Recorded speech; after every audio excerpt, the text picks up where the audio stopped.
Welcome back, everybody, to another episode of F1Talk with Sherif and Joe here. And the season is over, guys. The season is over. Yeah. This terrible season is over.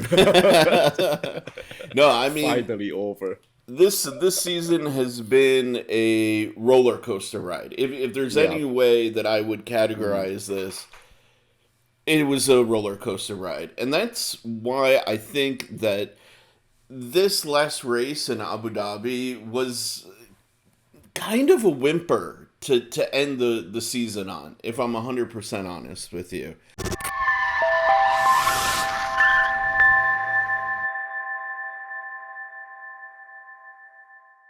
Now, that's not to say that it wasn't a race. I mean, really, like, it was down to tire strategies. There was a lot of wheel-to-wheel sort of kind of moments throughout the race, but it lacked a bit of the sensational Season kind finale. of entertainment, that we were all hoping for. Yeah. You know? It lacks a little bit of the season finale drama. Yeah. Like, I was really hoping to see, Russell and Hamilton into the mix. And Hamilton, he did his stupid overtake on signs, that damaged his floor, potentially damaged his car. That led to power failures in the DNF because of, hydraulic issues for the... Hydraulic issues, yeah. Yeah, for the shifting mechanism, and Russell couldn't seem to get far enough ahead, to be competitive, and the big story was Checo versus Leclerc, and Checo was kind of stuck with tire deg kind of issues. So I don't know. It's just very, it's just very ordinary race. Yes. Yes. There's nothing special. There's nothing like exciting about it. Just ordinary race, and that's ordinary basically. Yeah. And like I said, I mean, for a season that was such a roller coaster, it kind of, I don't know, like it left me feeling a little empty at the end for it to be so ordinary. And ordinary is the perfect word, Joe. Honestly, It's ordinary. Yeah. So I don't know, guys. Like Joe and I were talking before this, and we were kind of struggling on what to comment about. I mean, okay, we could sit here and hammer on Verstappen for not supporting Checo in Brazil, which we already did in our last video, but even if he had helped him based on Checo's performance, he wouldn't have ended up in second place. Yeah. So it And, didn't make Max a difference. Max. We all know him. He's not gonna slow down. Right. So it's not really a help. I don't think so. It's just him motivate his teammate, but his foot is still on the throttle. Yeah. Gas. Yeah. Exactly. It was That's you call that help? I don't know, man. Exactly. And I mean, ultimately, it was a very good drive by Leclerc. He was pushing it, the whole time, and we know that they have higher tire deg issues than the Red Bull's RB18. So it's kind of okay, Checo had an uphill battle, really, to get there. So I can't sit here and rail on Verstappen, which, I would love to do. I mean, I still do think the guy is a schmuck for what he did in Brazil, honestly. Yeah. I mean, we can do that for another video. Let's save that for another video. But I will say that that's going to impact next season. And stick with us to the end of the video, because Joe and I are going to talk about what we think next season is really going to end up being like. But before we get into that, I think one of the most important stories from this final race was Seb, Yeah.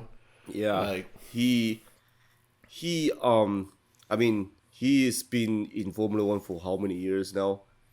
Yeah, man. Like, and he's one of, if not, I mean, I won't put the greatest, but he's one of the greatest drivers on the track right now. Think about it. Think about it. With It's Red Bull. Seb, Alonso, Hamilton right now. Hamilton, yeah. These three guys.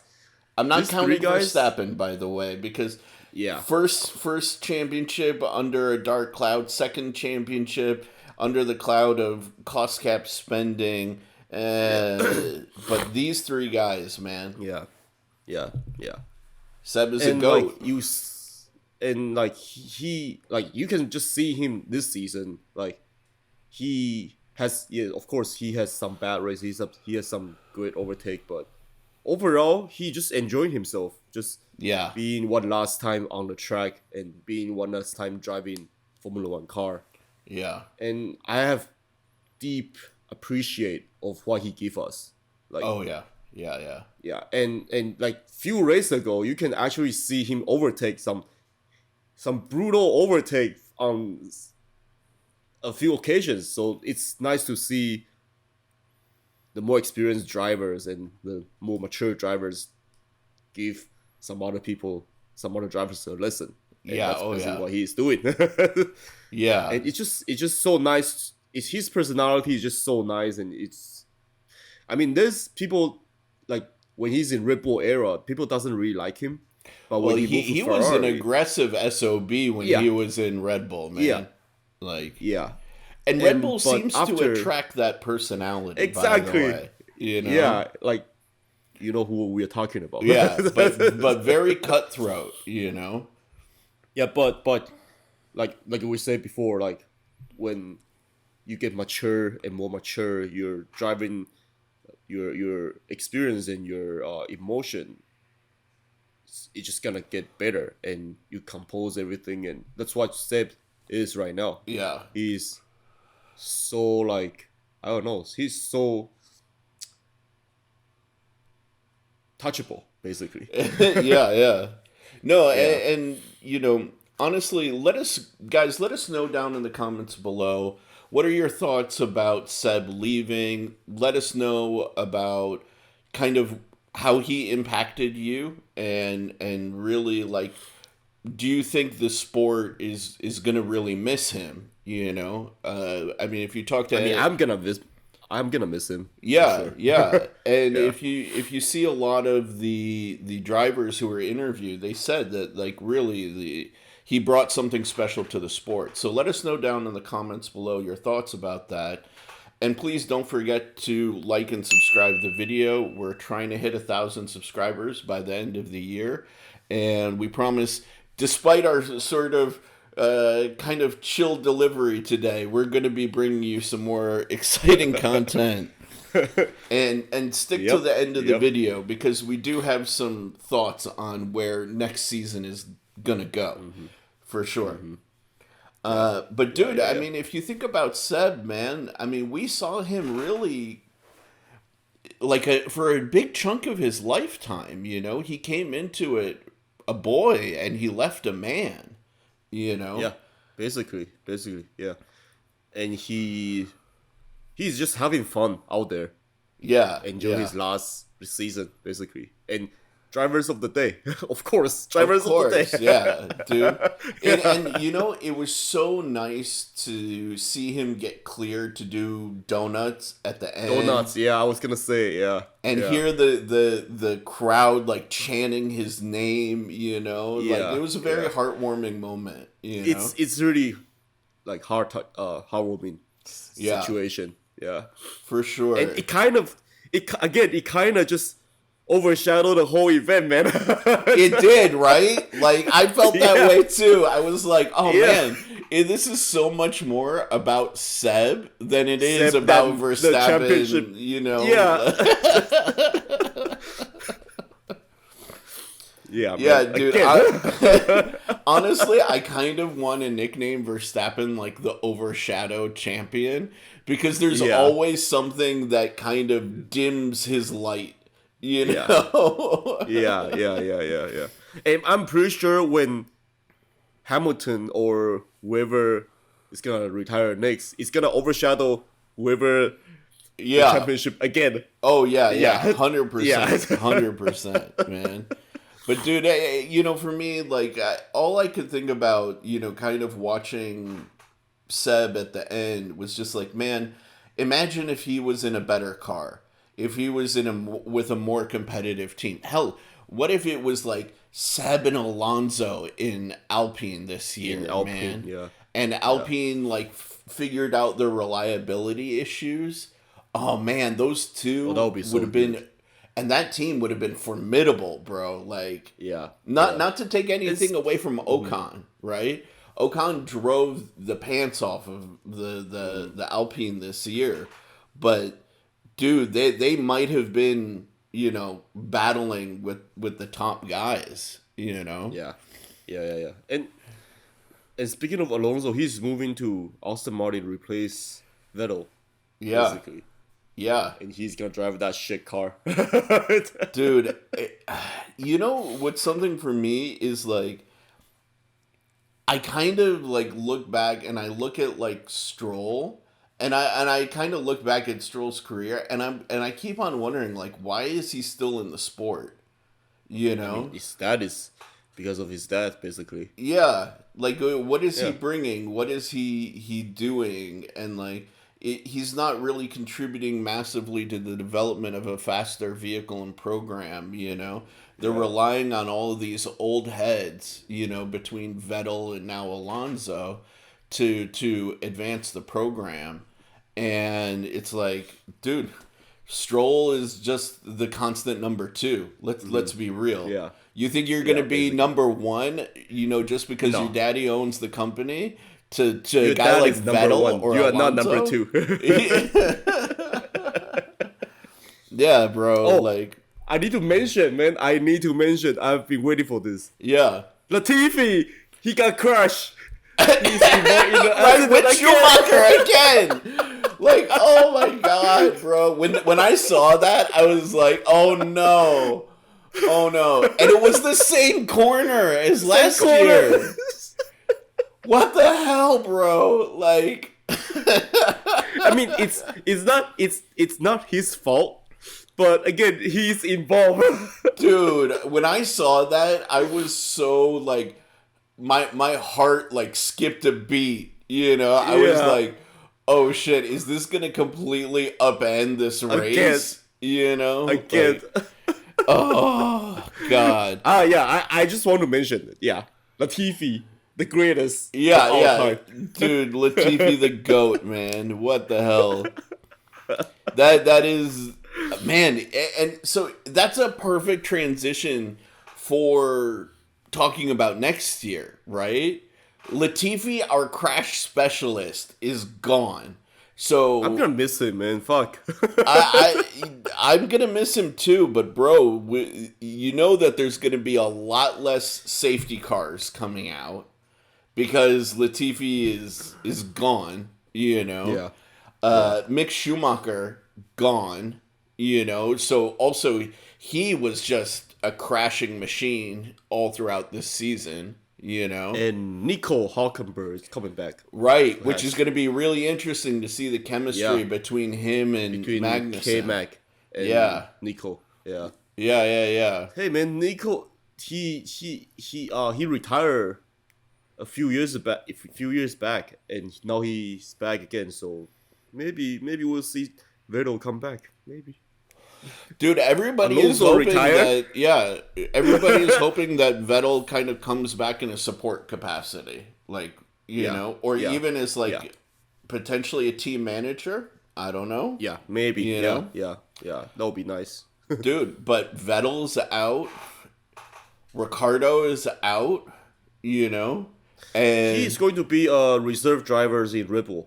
Yeah, but he does not want to go back to racing, which I think is honestly, it's one of the most honest and self-reflective things I've ever seen from the guy. He always seems very like narcissistic and like you know, strong opinions about himself, which I don't blame him. You kind of have to be confident at that level of athleticism, you know.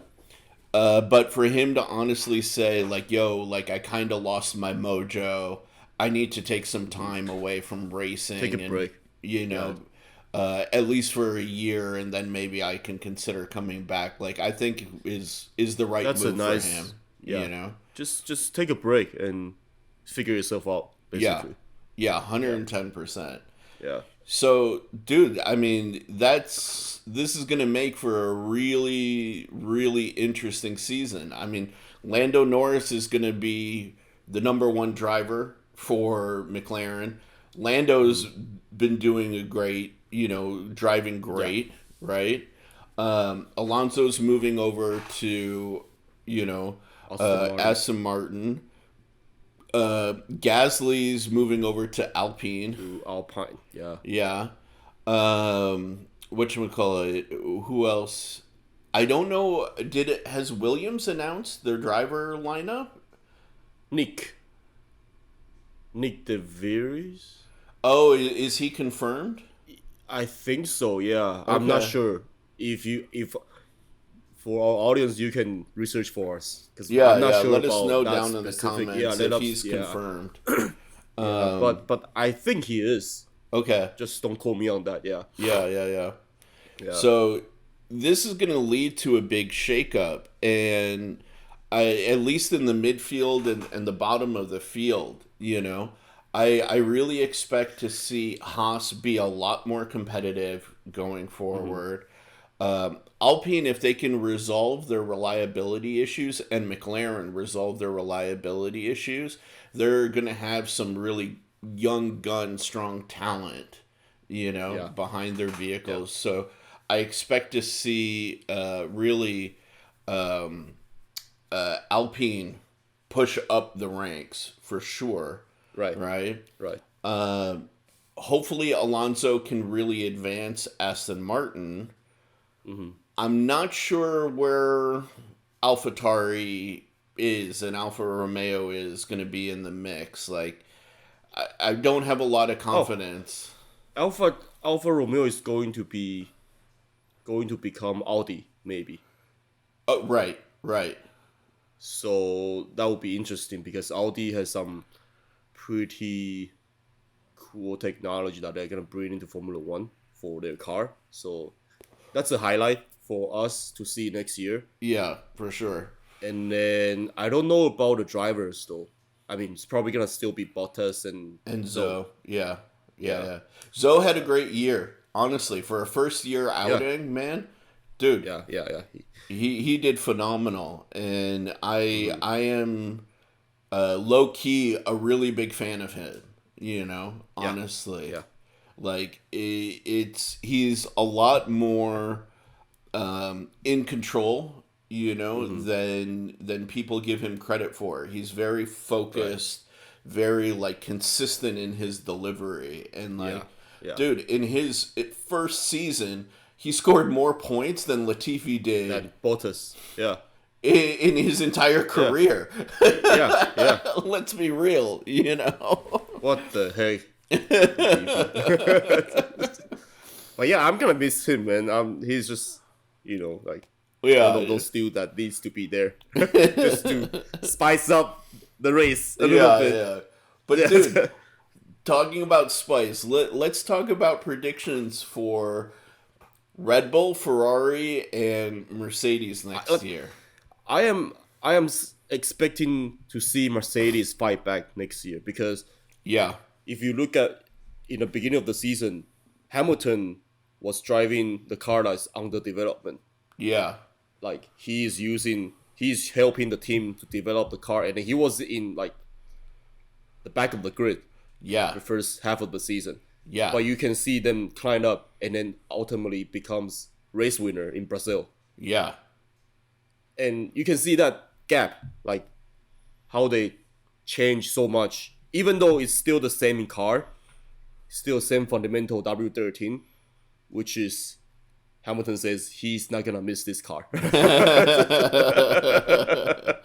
Rightfully so. Yeah, but they are gonna use the same car as a fundamental and then use the same design concept. I don't know if the concept is gonna be the same or gonna be changed, but there is some developments that they will carry on to the next year's W14 maybe. Yeah.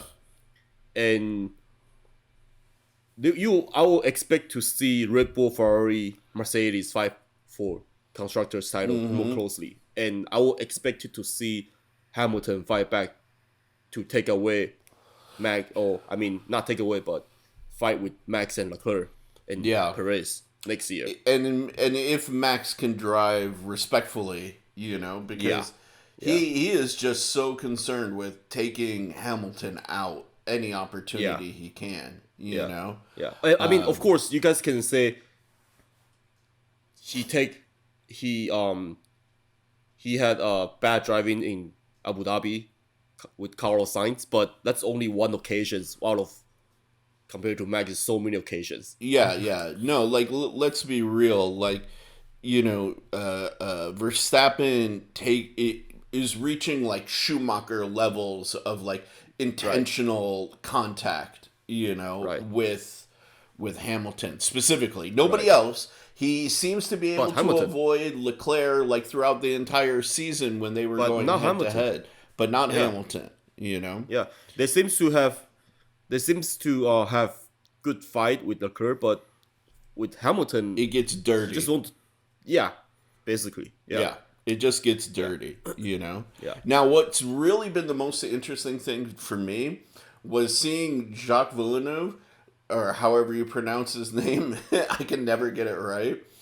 Mm-hmm. He was actually saying that we're going to see a whole new version of Hamilton fighting for the championship next season. And I have our video, like, right here, queued up from 4 months ago, where the same guy was crapping all over Hamilton and saying, oh, the guy should retire. Yeah. It's like, dude, Jacques, like, screw you, bro. Like, if you don't support him at his worst, I don't care what you have to say about him at his best. Exactly.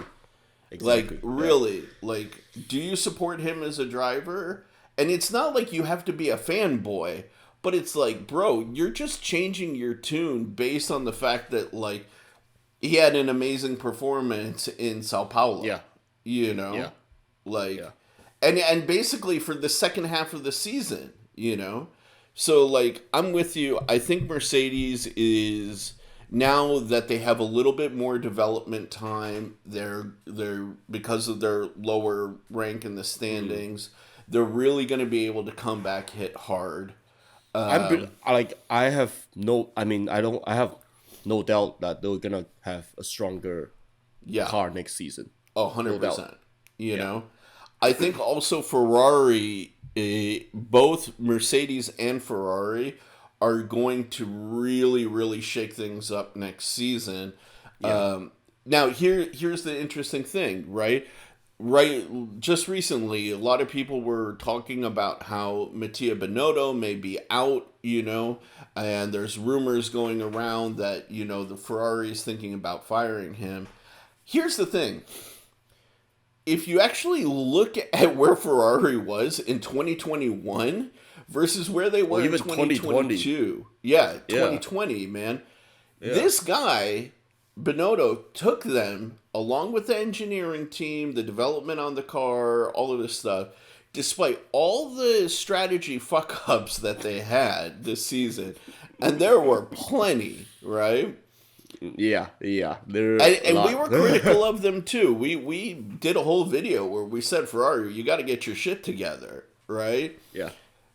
At the end of the day, Binotto took them from being nowhere, I mean midfield at best, to being potential championship contenders within one season.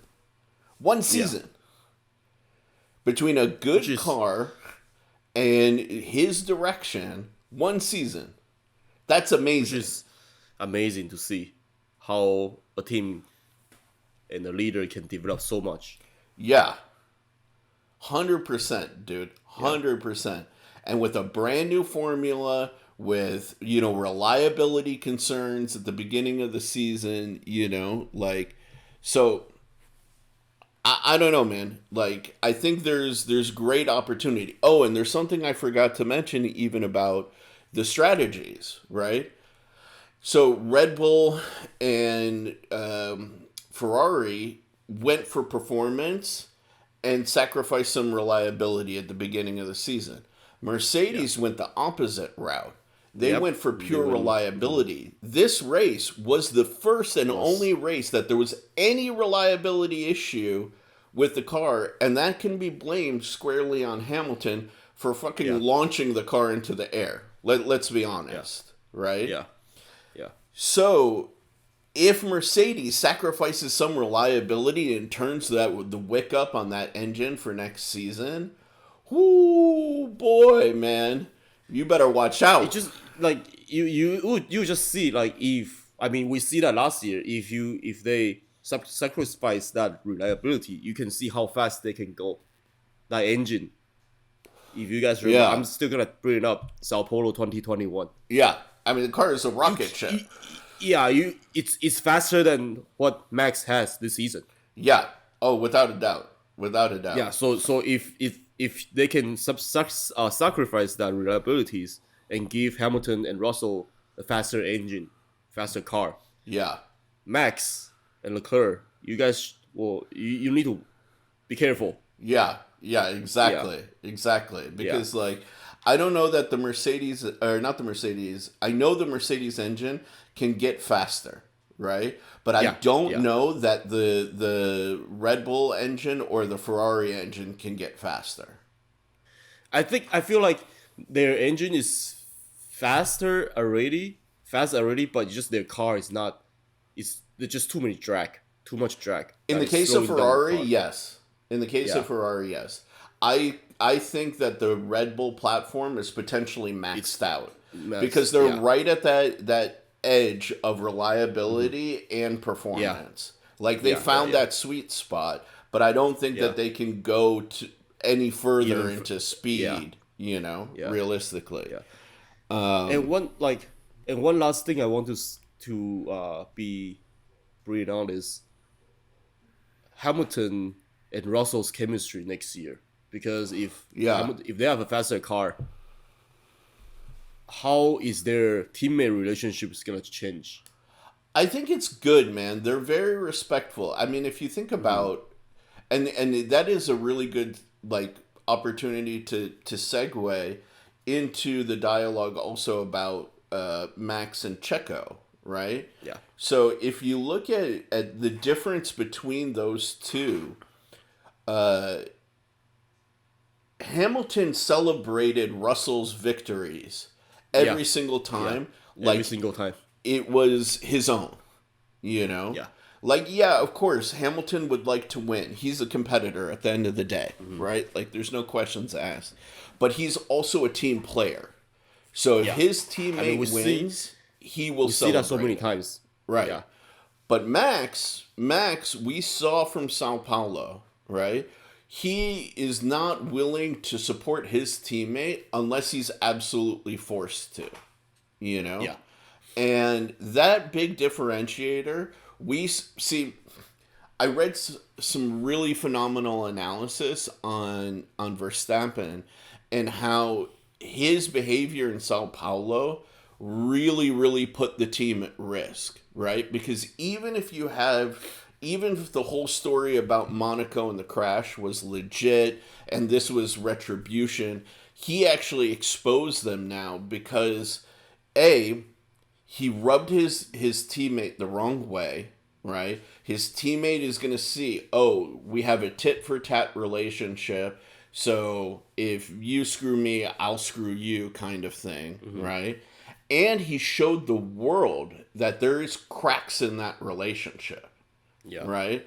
And it will be very easy to play them against one another, So really, I think 2023 is going to be a pretty hot season, man.